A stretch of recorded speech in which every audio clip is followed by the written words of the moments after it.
Assalamualaikum warahmatullahi wabarakatuh. Alhamdulillah wassalatu wassalamu ala rasulillah wa ala alihi wa sahbihi wa man ihtada bihuda amma ba'd.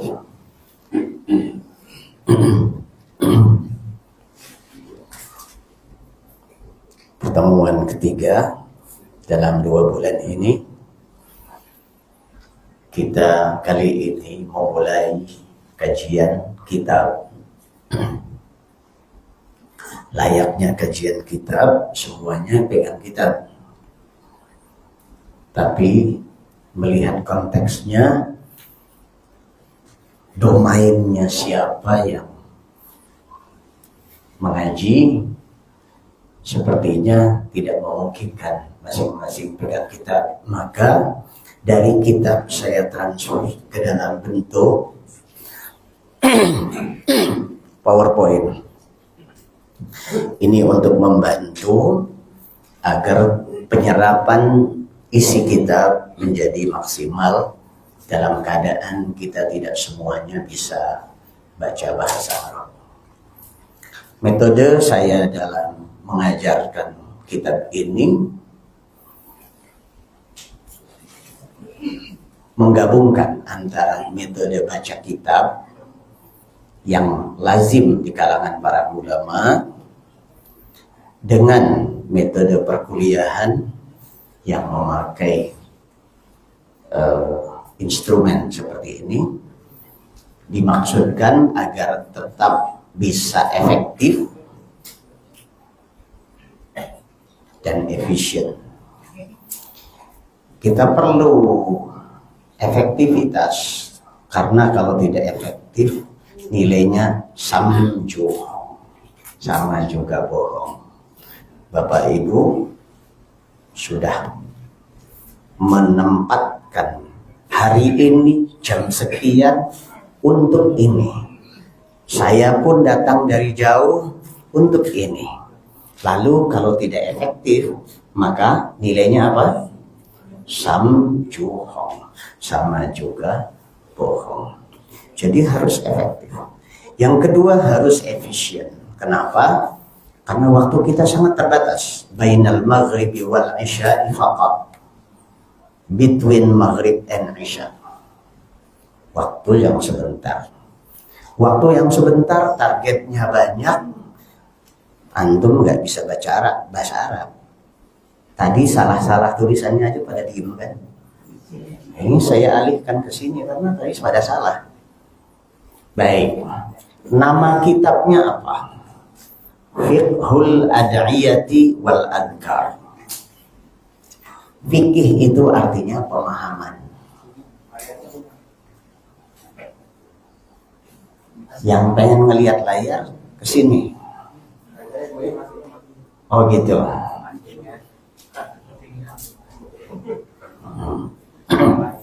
Fiqhu al-ad'iyati wal adhkar itu nama kitabnya, judulnya.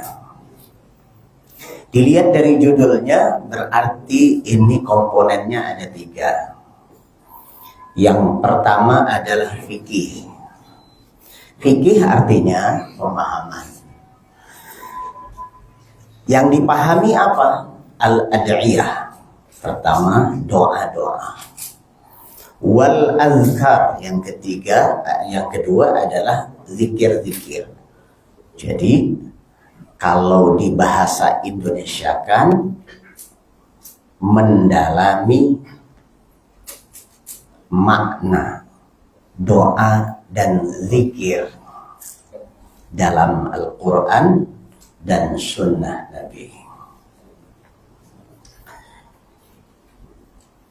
Jadi muatan kitab ini bukan hanya menyebutkan lafaz-lafaz doa dan zikir. Seperti halnya kita dapati dalam buku-buku doa dan zikir yang ditulis oleh sebagian ustaz kita. Ada doa dan zikir pagi dan petang. Zikir setelah sholat fardu, itu hanya menyebutkan lafaz-lafaz doanya, tapi dalam kitab ini sekaligus fikihnya, memahami kandungan isinya. Siapa penulisnya? Tidak asing lagi. Beliau adalah Profesor Dr. Abdul Razak Ibnu Abdul Muhsin Al-Badr hafizahullah. Keduanya, ayah dan anak, adalah guru kami, dosen kami di Universitas Islam Madinah. Saya diajar langsung oleh ayahanda beliau, Syekh Abdul Muhsin Al-Badr hafizahullah, dan pernah mulazamah dengan beliau di rumahnya langsung, Syekh Abdul Razak hafizahullah. Syekh Abdul Razak tentu sudah pada kenal, beberapa kali datang ke Indonesia dan mengisi kajian di Istiqlal. Baik, kita langsung masuk pada muqaddimah anil kitab. Tulisannya juga kok semakin kecil ya, sudah nggak kebaca, kecil lagi. Nah, kalau di sini saya gedein. Oh, ternyata bisa. Ya, 1 poin dulu.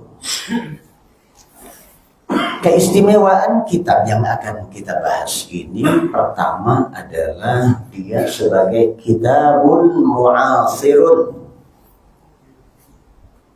kitab yang ditulis di zaman kini. Maka gaya penulisannya dan bahasa Arabnya pun kekinian.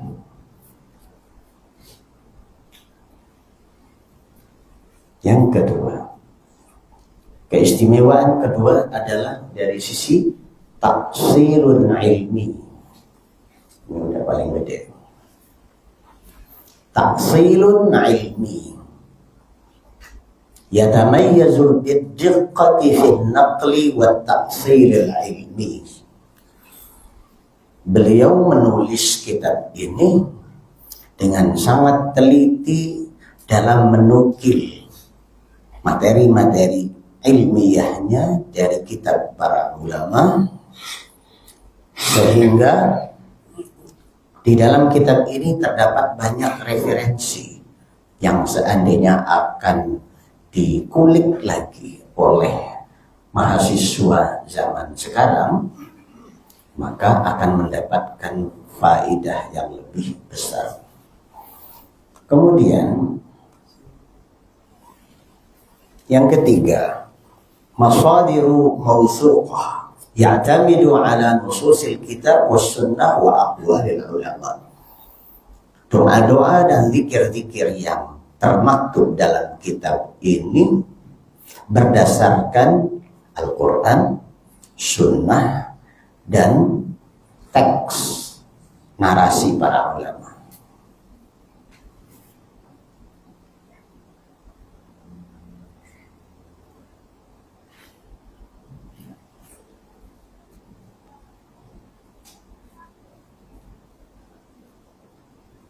Nah, kitab ini isinya dibagi ke dalam 3 komponen utama.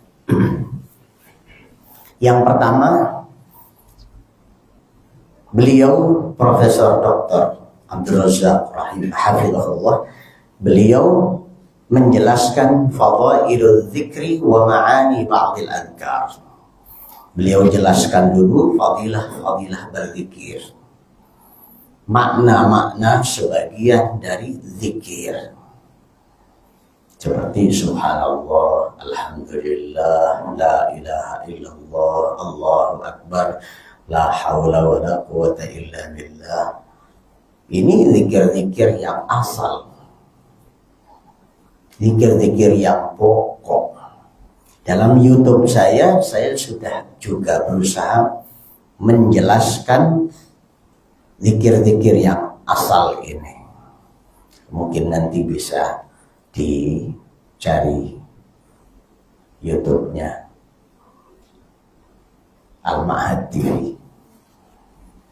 Kemudian yang kedua, fadlud du'a wa adabuhu wa syurutuh. Setelah beliau berbicara tentang zikir, baru kemudian beliau bicara tentang doa.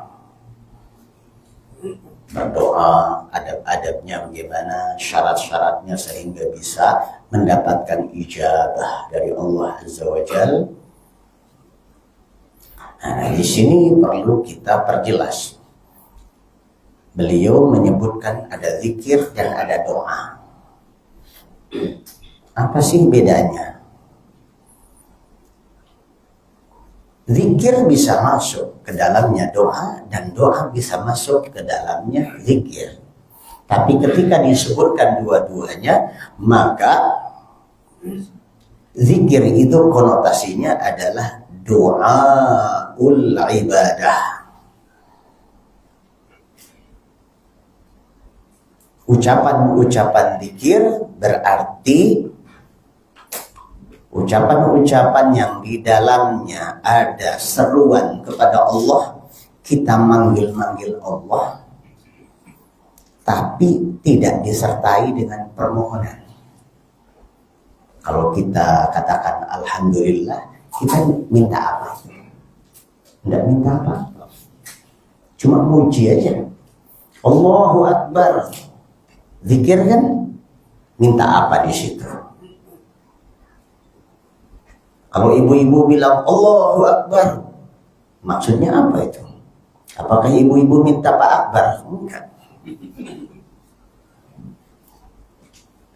Tapi kalau kita katakan misalnya Allahumma inni as'alukal jannah, ya Allah aku mohon surga, ada sesuatu yang diminta. Nah itu konotasi makna doa. Tapi ketika doa disebutkan tersendiri, masuk ke dalamnya zikir. Karena doa itu ada dua macam. Macam yang pertama namanya doaul ibadah. Doa yang isinya ibadah tok, ansih, hanya bersifat ubudiyah. Kita bilang subhanallah, alhamdulillah, Allahu Akbar, la ilaha illallah. Tidak ada permohonan apa-apa. Itu namanya doaul ibadah. Doa macam kedua namanya doaul mas'alah. Doaul mas'alah artinya doa yang isinya permohonan. Ya Allah minta ini, minta itu. Rabbana atina fid dunya hasanah. Ya Allah berikan kepada kami di dunia hasanah, dapat hasanah. Di akhirat minta apa lagi? Hasanah juga boleh, sesuai dengan doanya itu. Kalau ada yang meleset sedikit, suami bilang wafithaniyati Khadijah misalnya, ya Allah kau sudah kasih kami hasanah, kedua kalinya minta dong Khadijah gitu. Itu urusan bapak-bapak, bukan urusan saya. Jangan sampai saya yang dimarahi ya. Udah, yang ngerti-ngerti, yang nggak ngerti sekarang ya. Oke, itu doa. Ada doaul ibadah, ada doaul mas'alah. Baik. Komponen ketiga, kok baru goyuk, berarti baru paham. Telbi saja. Terlambat mikir. Yang ketiga, al-azkarul yaumiyah al-murtabithah bi a'malil muslim. Komponen ketiga dari kitab ini. Nah ini senarai zikir dan doa. Seperti halnya kitab-kitab doa dan zikir yang ditulis oleh ulama yang lain. Seperti Ustadz Yazid rahimahullah, menulis buku kecil. Dan ada juga yang gedenya. Itu tentang zikir dan doa. Baik, itu komponen kitab yang akan kita bahas nanti.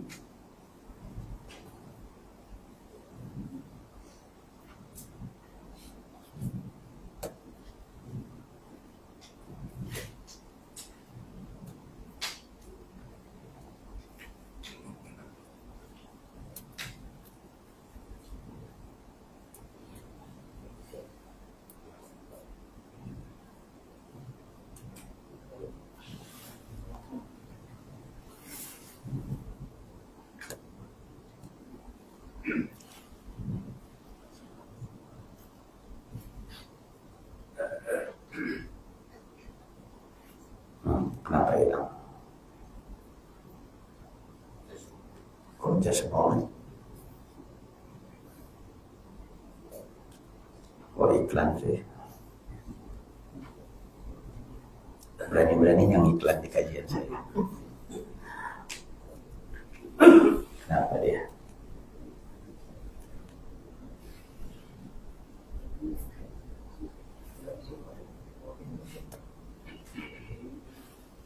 Ada yang tahu kenapa ini?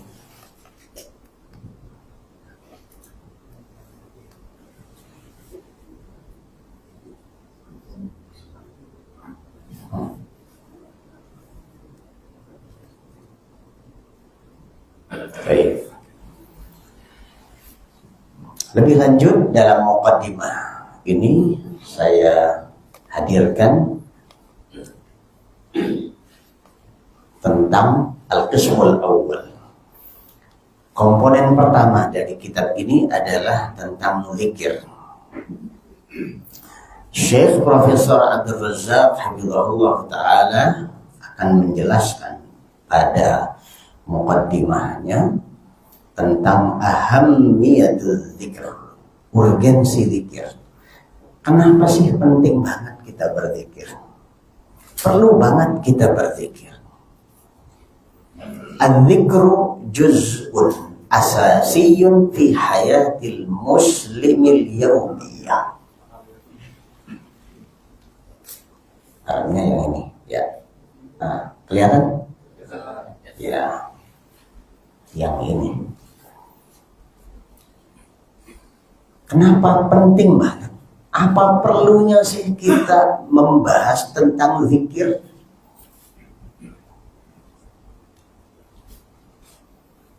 Karena berzikir sesungguhnya aktivitas paling asasi dalam hidup seorang muslim. Jangan pernah meremehkan zikir.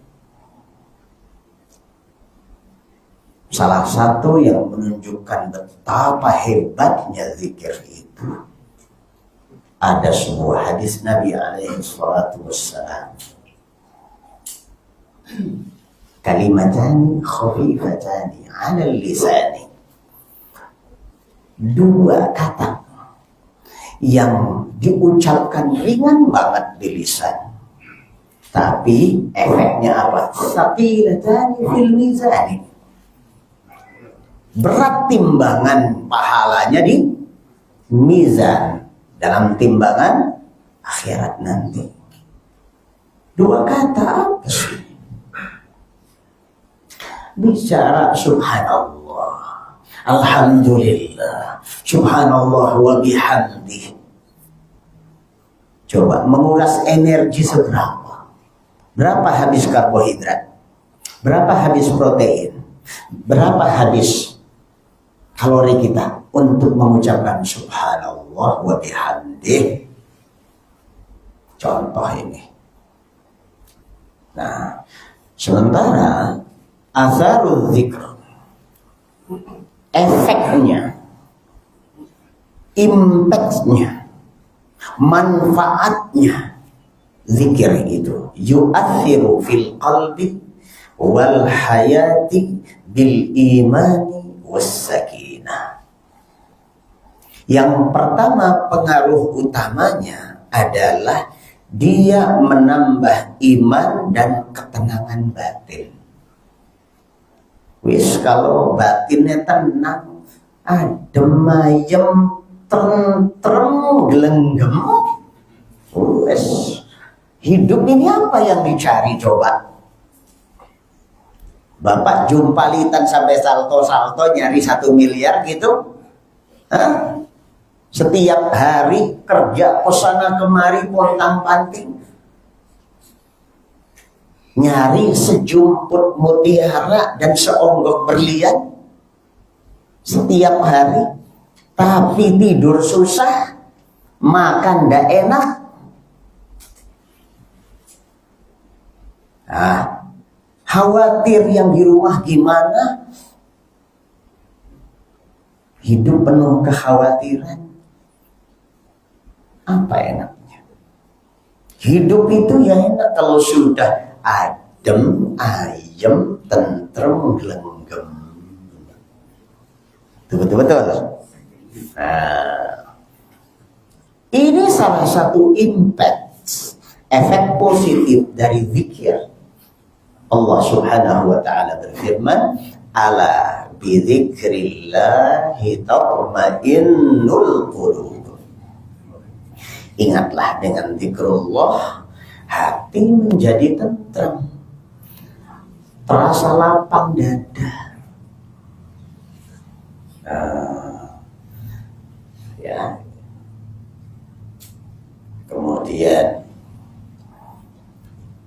pada zikrullah ini di awal-awal Syekh Abdul Razak hafizahullah akan menyuguhkan pemaknaan zikir yang biasa kita ucapkan, utamanya zikir tauhid, la ilaha illallah. Jangan sampai kita berbangga dengan mengucapkan la ilaha illallah 1000 kali sehari, 3000 kali sehari, sampai dihitungin takut lepas hitungannya. Kalau pakai stopwatch banyak yang hilang. Kalau pakai tasbih bisa jadi tasbihnya lebih cepat daripada lisannya. Kadang-kadang itu perlombaan antara lisan dengan tasbihnya. Ya, la ilallah, la ilallah, la ilallah. Ya, kalah lisannya. Kenapa? Ininya bisa lebih cepat. Akhirnya dikreasilah tasbih yang gede-gede mau mengalahkan Buddha. Pernah lihat nggak? Pernah lihat nggak? Ada tasbih yang gede-gede gini. Itu nariknya itu begini gitu. La ilaha illallah.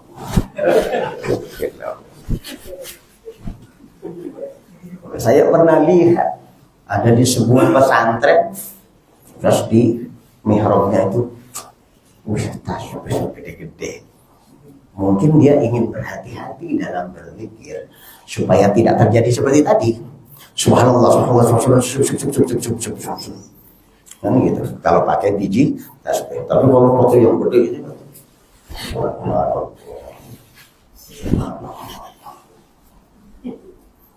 ya.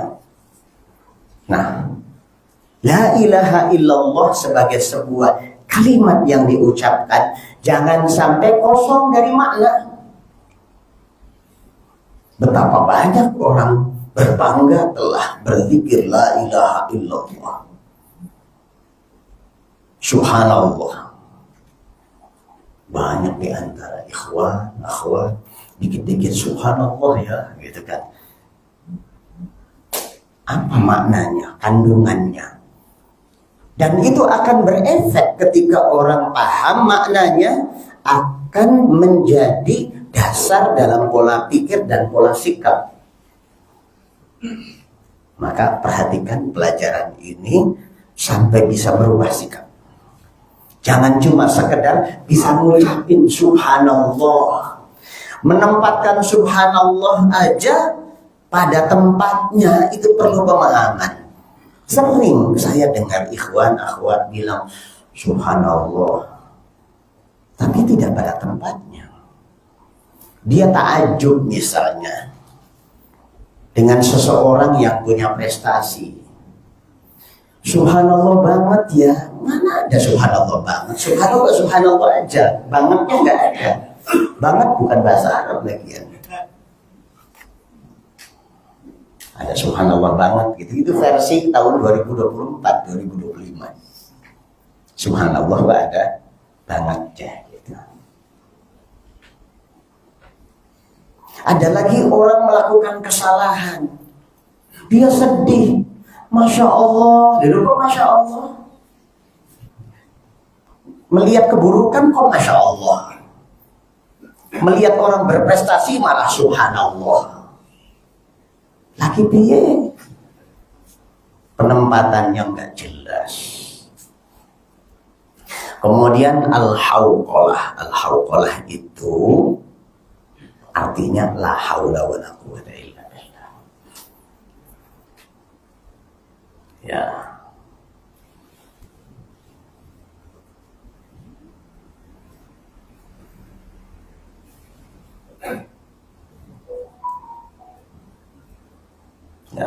Bagian kedua. Ini maaf, Isya nanti azan jam berapa? 7.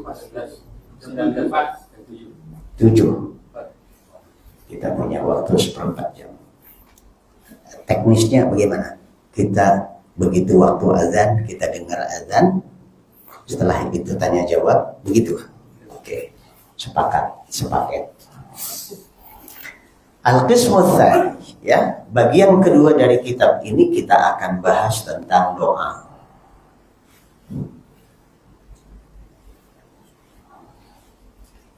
Sebelum itu, maka dijelaskan dulu oleh profesor kita syurut wa adab. Pertama bicara ikhlas, kedua hudurul qalbi, hadirnya hati. Jangan lisannya kemana, hatinya kemana lagi. Beda jurusan, beda trayek, ya. Lisannya trayek ke surga, tapi hatinya trayek mall, ya. Itu 2 jurusan yang berbeda itu. Yang ketiga, as-siqah billah. Percaya sama Allah. Yakin sama Allah. Banyak orang berdoa, tapi dari tampilannya dia tidak yakin sebenarnya kepada Allah. Saya suka memperhatikan perilaku orang berdoa. Ada orang berdoa, naruh 2 tangannya ini di atas lututnya gini. Ya Allah. Sambil geleng-geleng. Mas. Minta kepada Allah. Udah pesimis begitu, nggak bakal dikasih ini. Kayaknya orang kaya saya ini sih nggak layak dikasih saya. Jadi udah nyerah duluan, ditaruhnya di atas lutut. Ada lagi model orang berdoa, dia geleng-geleng. Ini sebenarnya ente lagi waras apa enggak? Apa jangan-jangan salah minum? Ya. Ada lagi yang sambil ini kan. Ini kerasukan Buddha. Aneh-aneh orang berdoa. Betul kan? Ada lagi orang tidak berdoa kecuali kalau ada imam yang berdoa. Kalau nggak diimami, dia nggak berdoa. Seakan-akan doa itu kepentingannya Pak Imam. Dianya sendiri nggak punya kepentingan sama Allah.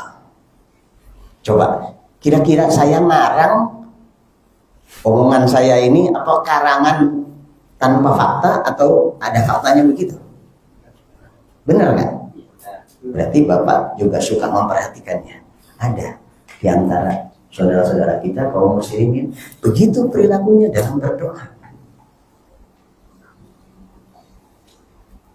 Ada doa kayak lagi ngapalin doa. Panjang doanya. Allah ini kumur-kumur. Makan kerupuk. Bukan berdoa. Sebenarnya dia sedang ngomong sama siapa ketika berdoa. Kalau seandainya Bapak kedatangan Presiden Pak Prabowo, terus Bapak punya proposal mau disampaikan, terus ngomongnya kayak gitu tadi, kayak imam yang doanya panjang dan supaya cepat selesai, itu digeber saking hafalnya. Allah bukannya tidak paham. Dia ngomong dengan speed 500 km per jam juga Allah paham. Tapi masalahnya bukan di situ. Ini yang saya sebut tadi beda trayek. Mulutnya jurusan mana, hatinya jurusan lain. Nah, dalam berdoa itu harus nyatu. Lisannya mohon kepada Allah, hatinya yuk trayeknya sama. Ya. Kalau ada angkot trayeknya beda itu gimana ya Pak? Ya. Yang naik angkot mau ke Ciputat, tapi trayeknya Trayek Cimone ini gimana ceritanya? Nyampainya itu kapan? Yang keempat adalah mawani'ul istijabah. Syekh Abdul Razak hafizahullah nanti akan menghadirkan juga kajian tentang apa saja sih yang menghalangi diijabahnya doa. Ini penting, jangan sampai kita udah jumpalitan doa lagi. Taunya apa? Ternyata ada werengnya, ada hamanya, ada gulma-gulma yang merusak benih-benih doa kita.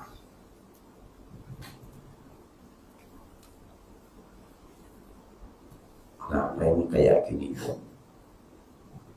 Ini. Syekh Abdul Razak juga akan menjelaskan tentang manzilatud doa, kedudukan doa di dalam Islam dan dalam kehidupan kita. Jangan dianggap remeh doa itu. Ad-du'a'u ibadatun 'azimatun fil Islam. Justru pokok dari ibadah adalah doa. Dan aneh kalau orang itu malas berdoa. Aneh. Kalau doa itu isinya permohonan, minta, kemudian kita pelit. Coba bayangkan seandainya ada orang kaya, dia pelit memberi, tidak dermawan. Masih ada wajarnya. Karena bisa jadi walaupun dia kaya, kelihatannya kaya, uang banyak, mobilnya berjejer di garasi, plus minjem trotoar komplek. Betul gak? Ada yang begitu. Di garasinya udah penuh, 2 mobil, 3 mobil, masih ada 1 mobil lagi. Tidak kebagian garasi. Kan kelihatannya wong sugih ya. Kelihatannya ini orang kaya, tapi bisa jadi dia kaya utang juga. Pakai SP letter lah, pakai kartu kredit lah. Kartu kredit artinya apa? Kartu utang. Ternyata kartu utangnya banyak utangnya. Jadi kalau manusia kaya, tapi kok ada pelitnya, masih wajar. Pelit untuk memberi ada wajarnya. Tapi pelit untuk meminta kurang ajar. Nggak wajar. Jarang berdoa, malas berdoa, itu maknanya sombong kepada Allah. Maka kata Allah Azza wa Jalla dalam surah Ghafir, innal ladzina yastakbiruna an ibadati sayadkhuluna jahannama dakhirin. Sesungguhnya orang-orang yang menyombongkan diri, tidak mau memohon kepadamu, akan masuk ke dalam jahanam dalam keadaan terhina. Gara-gara apa? Malas minta, pelit minta. Kalau pelit memberi ada wajarnya, pelit minta kurang ajar. Makanya kata Allah, masuk jahanam karena kurang ajar sama Allah. Ini mungkin fakta yang kurang disadari oleh sebagian kita, sehingga ada di antara kita yang jarang berdoa, malas berdoa. Bagian ketiga yang terakhir dari isi kitab ini adalah beliau akan membahas azkarus sabah wal masa. Zikir pagi dan petang yang urgensinya penting banget. Barangkali ada di antara kita dulu Kalau apa-apa mesti banget datang ke seorang kiai plus. Apa plusnya? Plus dukun. Kiai plus dukun sembur. Pah pipuh dukun matuh penyakit lintuh.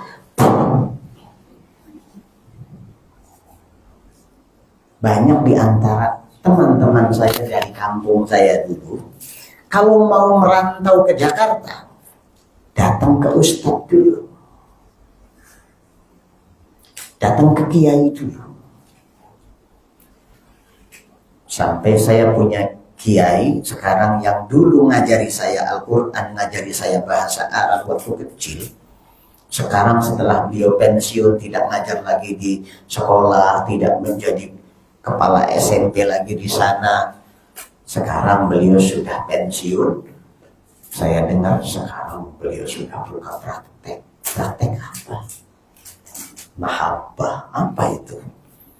Ya ngasih mantra-mantra, ngasih apa? Air ya, supaya dapat karisma.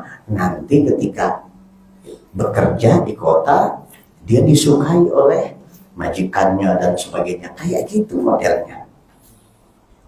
Ada juga doa-doa atau zikir-zikir atau tulisan-tulisan yang dimasukkan ke dalam sebuah wadah, kemudian dibuntel, diikat-ikat, kemudian taruh di apa nih, dibawa-bawa terus kemana-mana. Untuk apa? Penangkal. Penangkal apa? Bukan penangkal petir.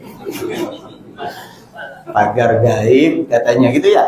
Nah, kita juga cukup di dalam Islam, dalam sunnah Nabi alaihi salatu wassalam, zikir pagi dan petang.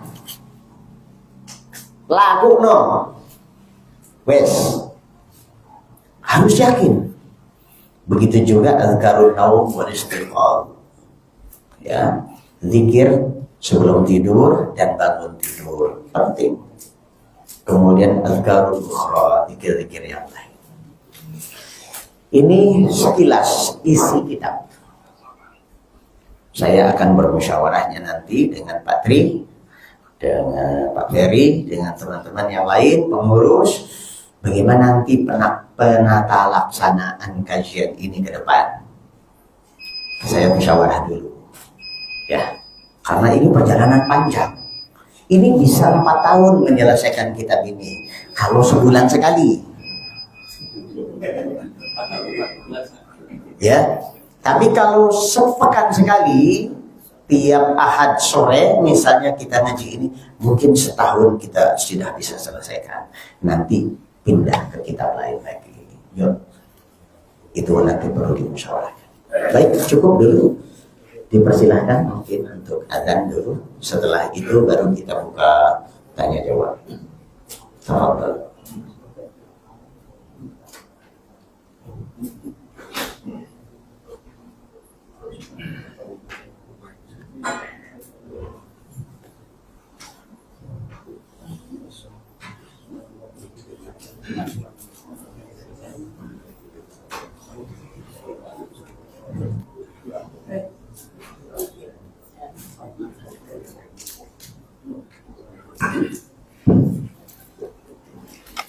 Allahu Akbar, Allahu Akbar, Allahu Akbar, Allahu Akbar. Ashhadu an la ilaha illallah. أشهد أن لا إله إلا الله. أشهد أن لا إله. أشهد أن محمدا رسول الله.